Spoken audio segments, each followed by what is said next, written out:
1 فروری 1985 حضرت مولانا قاری محمد حنیف صاحب ملتانی رحمۃ اللہ علیہ مدنی مسجد ملتان میں بیان فرما رہے ہیں. عنوان ہے حکایات اولیاء. سماعت فرمائیں. شکریہ. ونشهد أن سيدنا وسندنا ونبينا وشفيعنا وهادينا ومرشدنا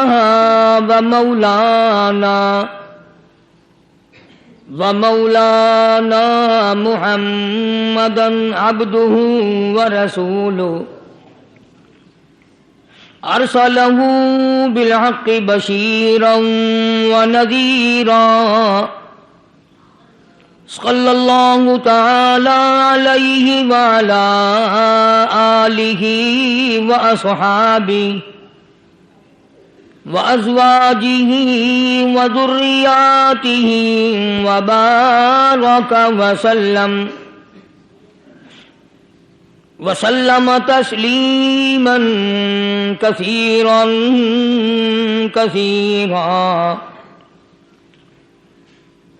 أما بعد فأعوذ بالله السميع العليم من الشيطان الرجيم. بسم الله الرحمن الرحيم.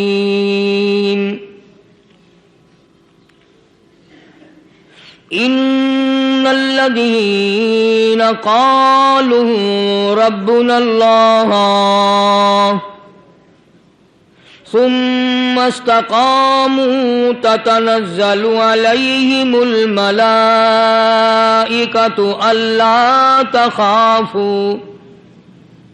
لا تخافوا ولا تحزنوا وأبشروا بالجنة التي كنتم توعدون.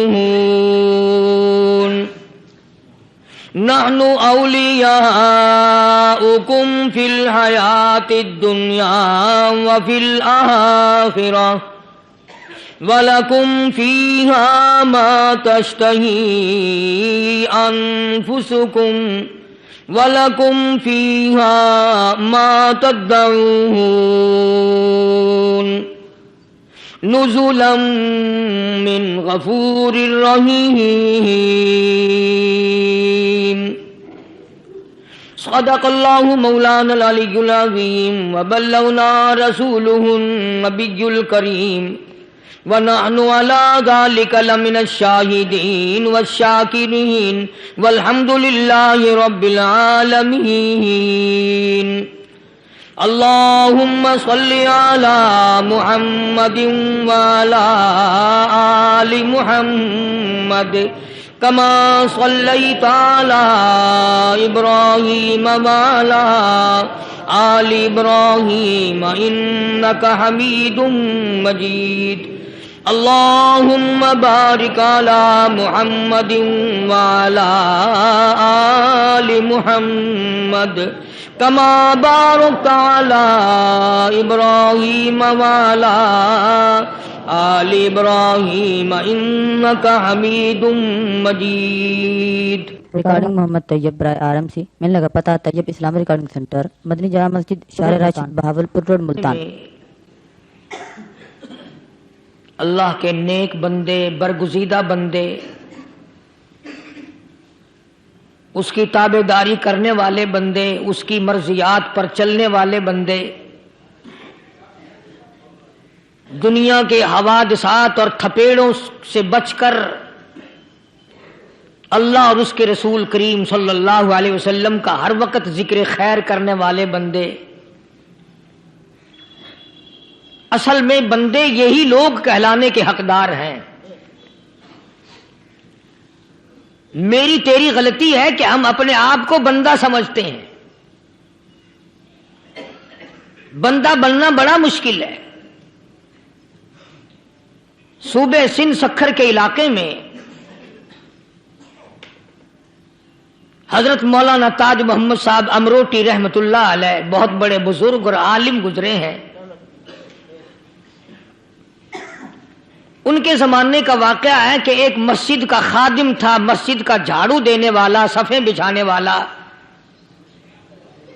اس زمانے میں بجلیاں کہاں تھی، مسجد میں پانی بھرنے والا، مسجد کی صفائی کرنے والا،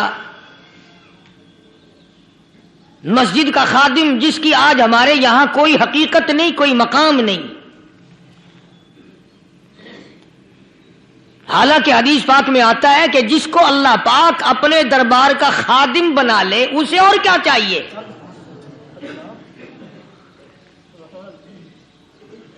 صدر کے ایوان صدر کے جھاڑو دینے والے کو فخر ہے میں ایوان صدر کا خادم ہوں، گورنر ہاؤس کے جھاڑو دینے والے کو فخر ہے میں گورنر ہاؤس کا خادم ہوں، کمشنر کے خادم کو فخر ہے میں کمشنر کا خادم ہوں، اور یہاں کوئی فخر نہیں کہ میں اس حکم الحاکمین کے دربار کا ایلچی ہوں۔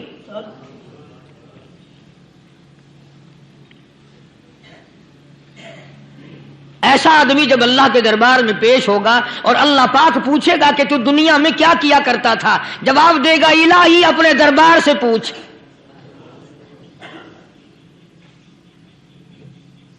تو مسجد کا خادم تھا، نیک آدمی تھا، لوگوں کو اس کی حقیقت کا پتہ نہ تھا۔ اللہ والوں کی ایک یہ علامت بھی ہے، ایک یہ نشانی بھی ہے کہ وہ اپنے آپ کو چھپاتے ہیں، وہ لوگوں سے اپنے آپ کو مخفی رکھنا چاہتے ہیں۔ چنانچہ مسجد میں ایک خادم تھا، سکھر کے علاقے میں ایک مسافر آیا تو خادم نے اس کو روٹی بھی کھلائی، پانی بھی پلایا، خدمت بھی کی، اور عشاء کی نماز کے بعد اس مسافر کو کہنے لگا کہ میں تجھے مسجد میں نہیں رہنے دوں گا۔ اب وہ مسافر بڑا حیران کہ یار نیک آدمی معلوم ہوتا ہے، مجھے کھانا کھلایا، میری خدمت کی، اب یہ مجھے مسجد سے کیوں نکالتا ہے؟ اس نے کہا صاحب مسجد میں کسی کو سونے کی اجازت نہیں، میں مسجد میں نہیں رہنے دیتا کسی کو بھی۔ تو مسافر کہتا ہے کہ اس کے کہنے سے میں نکل تو گیا، دل میں میرے یہ کہ کوئی خاص بات ہے، ورنہ یہ آدمی نہ تو نفرت کرنے والا، نہ تکبر کرنے والا، نہ فخر کرنے والا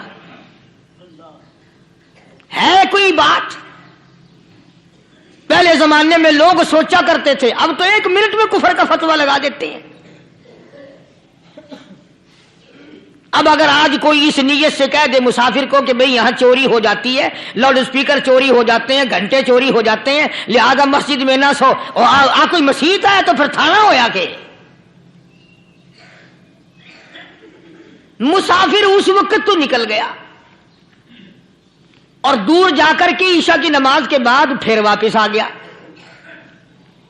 تو مسجد کے خادم نے سارے دروازے بند کر لیے، اور دروازہ بند سارے بند کر کے رات کو اللہ اللہ کرنے بیٹھ گیا۔ مسافر کہتا ہے جب وہ کہتا تھا اللہ ہو اللہ ہو، کہتا اتنی روشنی مسجد میں ہوتی تھی کہ مجھے کڑی اور شتیر نظر آتے تھے۔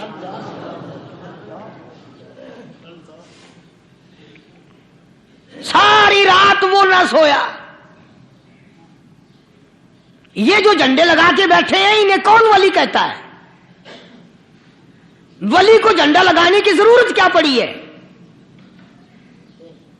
صبح ہوئی، اذان سے کچھ دیر پہلے اس مسجد کے خادم نے دروازے کھولے، لوگ آ گئے۔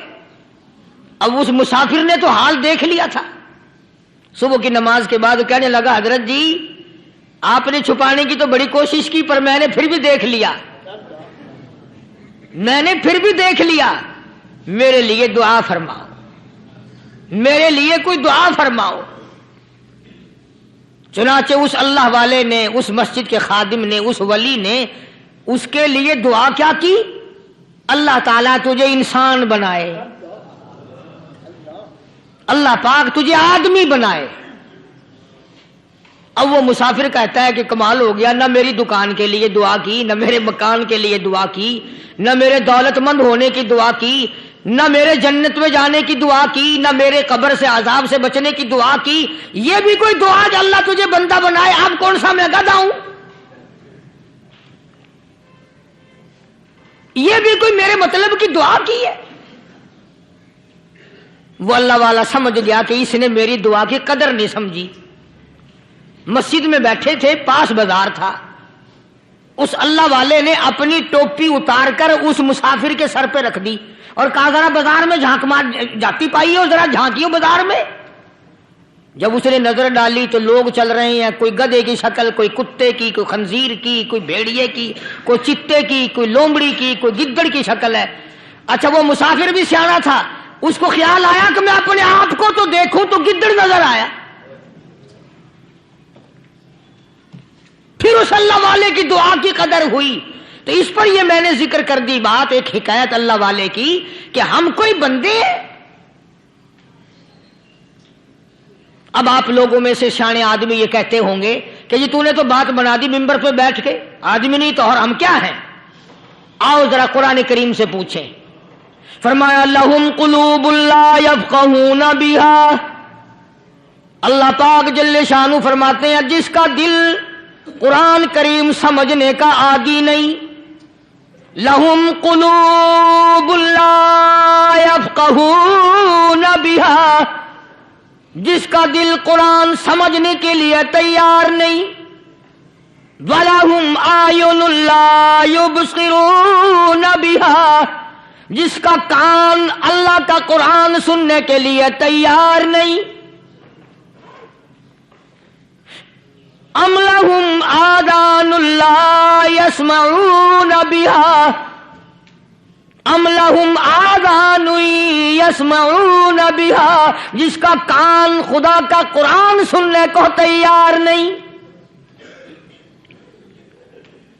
خدائی فیصلہ سنو، اللہ کے قرآن کا فیصلہ سنو، اللہ کے کلام کا فیصلہ سنو۔ جس کا کان میرا کلام سننے کے لیے تیار نہیں، جس کو میرا قرآن سن کے مزہ نہیں آتا، جس کو میرا کلام سن کے حلاوت نہیں آتی، جس کو میرا کلام سن کے لذت نہیں آتی، جس کی روح تازی نہیں ہوتی، جس کو لطف نہیں آتا، جس کو کیف نہیں آتا، جس کو سرور نہیں آتا، جو میرا قرآن سننے کو تیار نہیں، جو میرا قرآن آنکھوں سے دیکھنے کو تیار نہیں، جو میرا قرآن سننے سمجھنے کے لیے تیار نہیں، آؤ پھر خدائی فیصلہ سنو۔ فرمایا اولئک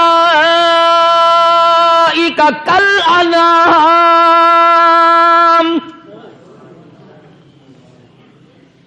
میرا فیصلہ نہیں، کسی پارٹی کا فیصلہ نہیں، کسی فرقے کا نہیں، کسی طبقے کا نہیں، کسی جماعت کا نہیں۔ فرمایا اولئک الانعام، پیدا کرنے والا مالک و خالق کہتا ہے مجھے اپنی کبریائی کی قسم یہ سارے جانور ہیں۔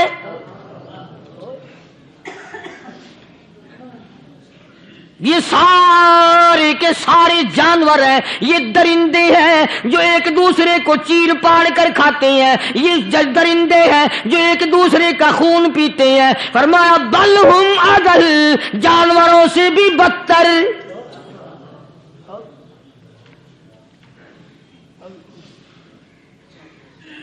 جس کے دل میں قرآن سن کر ترس نہیں، جس دل میں رحم نہیں، اپنے سے کمزور دیکھ کر جس کے دل میں شفقت نہیں، مہربانی کا مادہ نہیں، فرمایا وہ کوئی بندہ ہے، وہ تو جانور ہے۔ اور خدا غضب میں آ گیا، فرمایا بل ہم اضل، اس سے بھی بدتر۔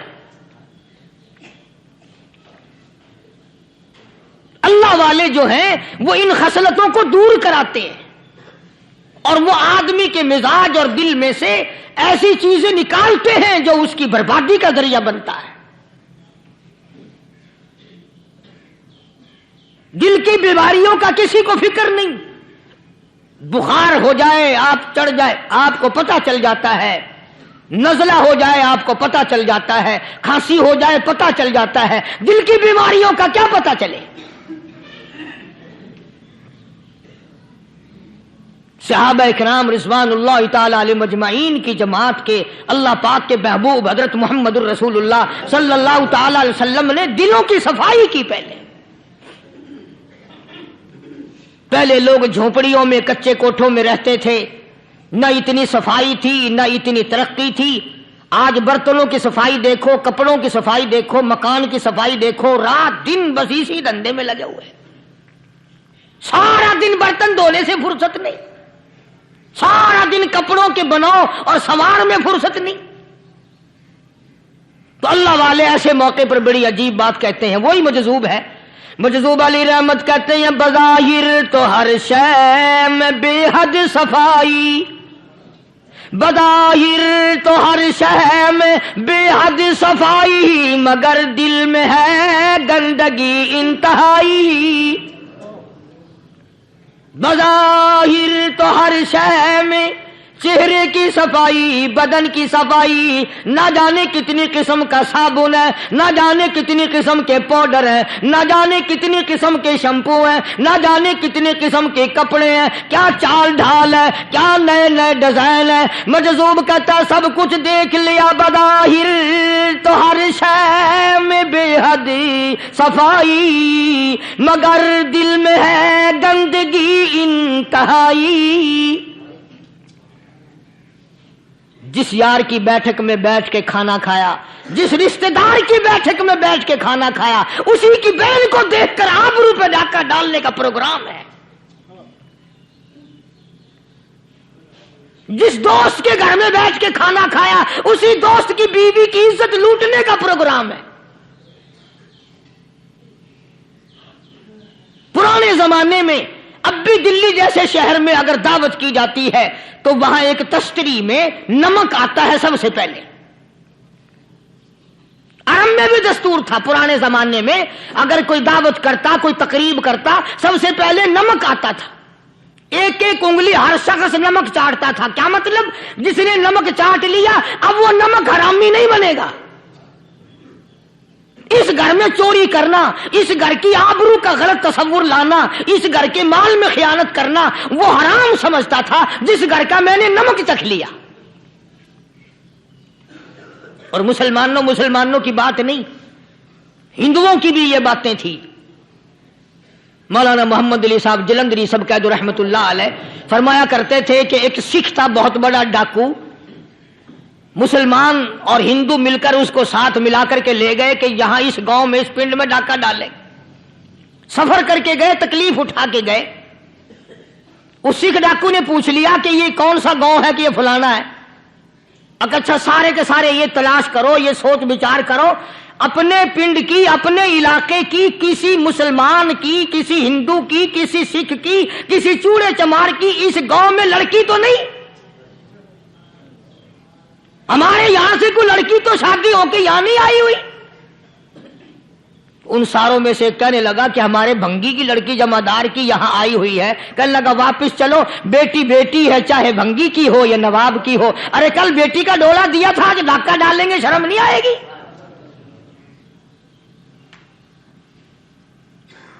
آج وہ تصور کہاں چلے گئے؟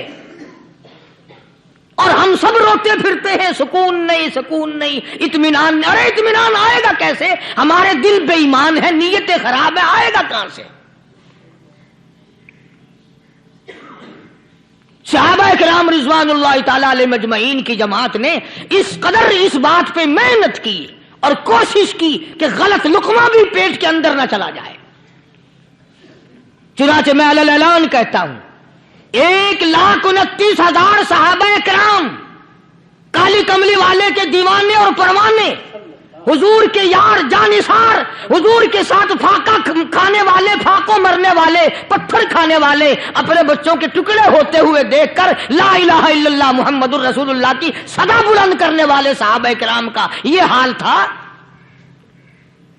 پیدل سفر کر کے جاتے تھے یہودی عیسائی، شام نکل گئے، فلسطین نکل گئے، ہندوستان آ گئے، 2 سال لگ جاتے تھے. اپنی جوان بیٹیوں کو مسلمانوں کے گھروں میں چھوڑ کے آ جاتے تھے.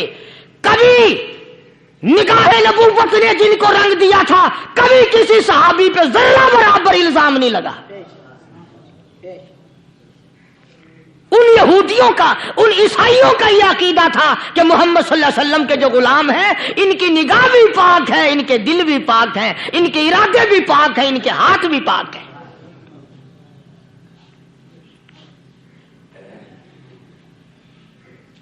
مصر کے گورنر نے، مصر کے جنرل کرنل نے خط لکھا سیدنا فاروق اعظم رضی اللہ تعالی عنہ کی خدمت میں. دور خلافت ہے حضرت فاروق اعظم کا. کیا خط لکھا؟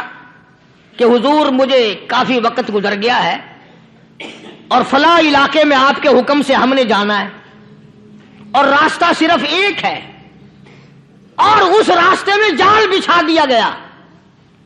اب مجھے مشورہ دیں میں کیا کروں, حکم دیں مجھے. جال کیا بچھا دیا گیا کہ ہمیں پتہ چل گیا ہے عیسائیوں نے پروگرام بنایا, سینکڑوں لڑکیاں تلاش کر کر کے بڑی خوبصورت حسینہ اکٹھی کی ہیں, ان کو گانے بجانے کی ٹریننگ دی ہے, ان کو اچھی اچھی آوازوں والی لڑکیاں ڈھونڈ کے لائے ہیں اور انہوں نے یہ پروگرام بنایا کہ جب مسلمانوں کی فوج اس گلی سے گزرے گی ان کوٹھوں کے اوپر چڑھ کے گانا بجانا کریں گے تاکہ ان کے دل میں بدماشی آئے اور ان کا بیڑا غرق ہو.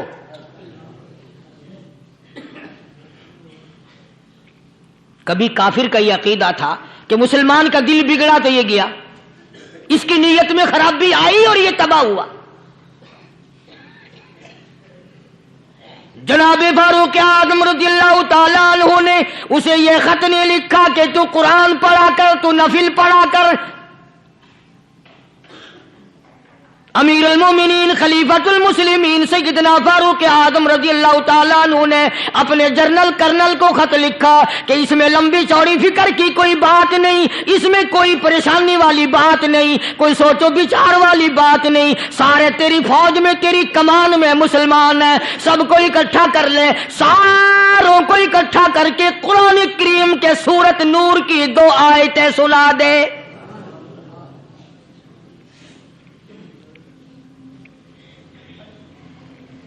یہ بھی نہیں فرمایا کہ سزا سناؤ, اتنے کوڑے لگیں گے, جو خلاف کرے گا یوں قید ہوگی, یہ کورٹ مارشل کر دیا جائے گا, کچھ نہیں. جناب فاروق اعظم رضی اللہ تعالیٰ عنہ کی رائے دیکھو, ان کے خیال میں قرآن کریم میں اتنی بڑی طاقت ہے, اتنی بڑی عظمت ہے, اتنی بڑی کرامت ہے, کلام الہی میں اتنا بڑا شرف ہے. اعلان کر دیا, فرمایا اپنے کرنل کو ساری فوج کو لشکر کو اکٹھا کر کے قرآن کریم کی فلاں فلاں آیت سنا دے.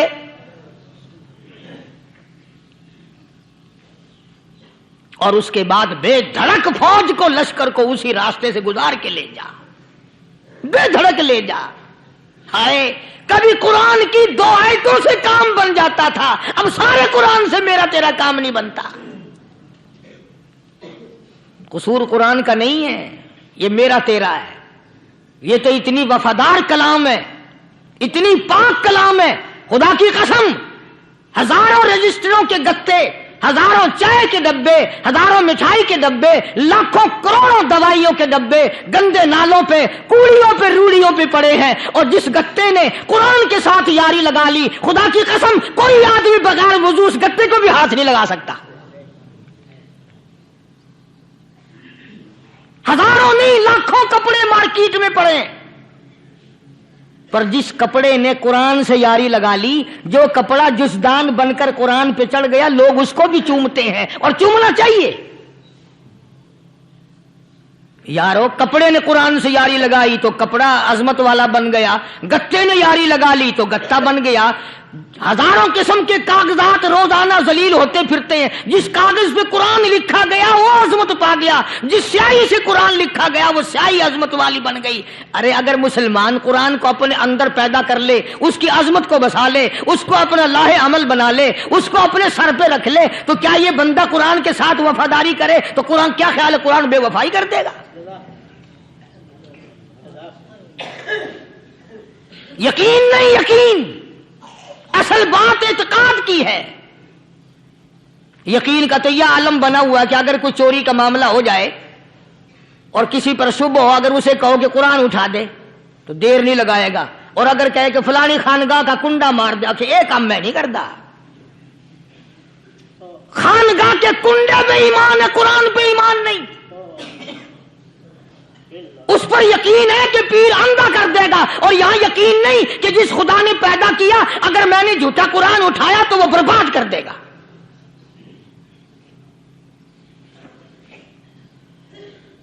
عجیب عجیب لوگ ہیں.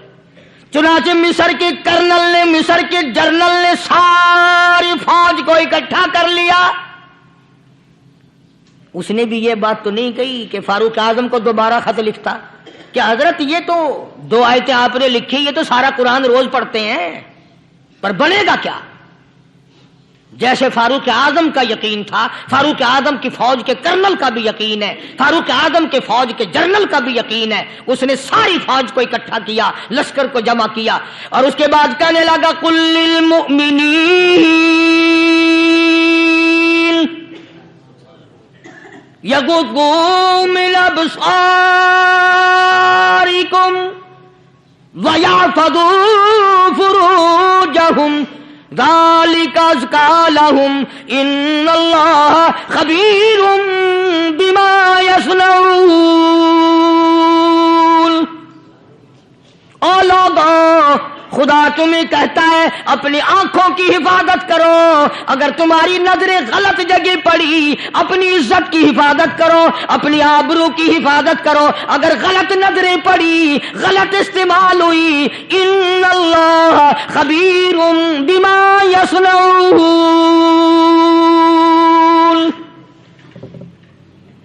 اللہ پاک تمہاری ساتھ ساتھ ہے، وہ ہر چیز کو دیکھتا جائے گا، وہ ہر چیز تمہاری دیکھے گا۔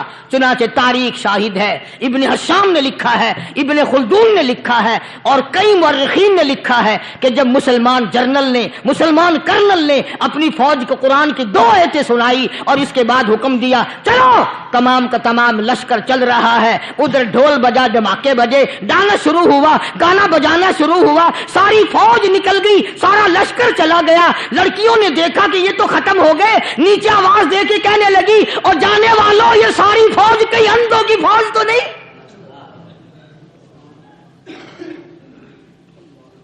یہ حسن کا نظارہ اور یہ ڈانس اور یہ آواز، ہم ناچ ناچ کے تھک گئی، کوئی سر نہیں اٹھاتا۔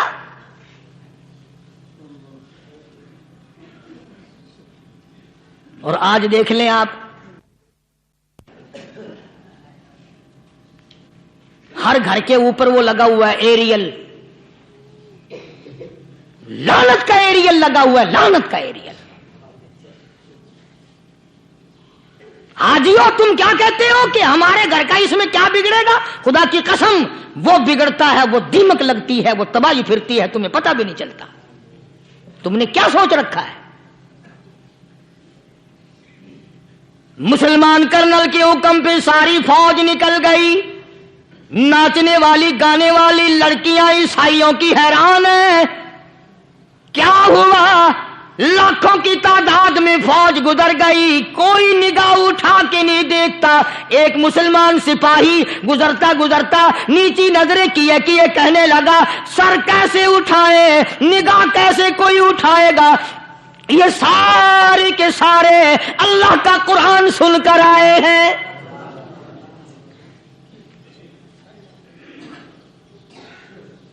کیسے کوئی نگاہ اٹھائے گا؟ کیسے کوئی سر کو اٹھائے گا؟ یہ سارے کے سارے اللہ کا قرآن سن کر آئے ہیں۔ ان کا عمل ہوا نا قرآن پہ، ان کے عمل کا کتنا بڑا اثر پڑا۔ مورخین نے لکھا، ابن حشام لکھتا ہے عیسائی لڑکیوں نے چھلانگیں لگا دی، کوٹھی سے نیچے آ گئی، کہنے لگی عام مسلمانوں وہ قرآن ہمیں بھی سنا کے جاؤ جس میں اتنی اسپرٹ ہے، اتنی طاقت ہے، جو حسن کے نظارے سے روک دے، جو گانے بجانے سے روک دے۔ یہ تو آدمی کے دل کا سکون ہے، نہ گانا سنتے ہو نہ حسن کا نظارہ کرتے ہو، جاتے والے یوں نہ جاؤ، ہمیں بھی وہ قرآن سنا کے جاؤ۔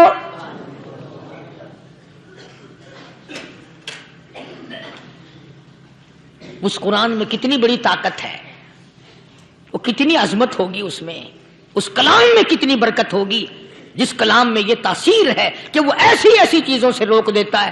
چنانچہ ایک مسلمان سپاہی چلتا بھی جاتا ہے اور کہنے لگا وَقُلْ لِلْمُؤْمِنِينَ وَقُلْ لِلْمُؤْمِنِينَ، قرآن کی آیت پڑھ کے سنائی۔ سینکڑوں نہیں بے شمار لڑکیاں ایک مسلمان کی زبان سے اللہ کا قرآن سن کے کہنے لگی اور جانے والوں چھوڑ کے نہ جاؤ، ہمیں بھی کلمہ پڑھاؤ۔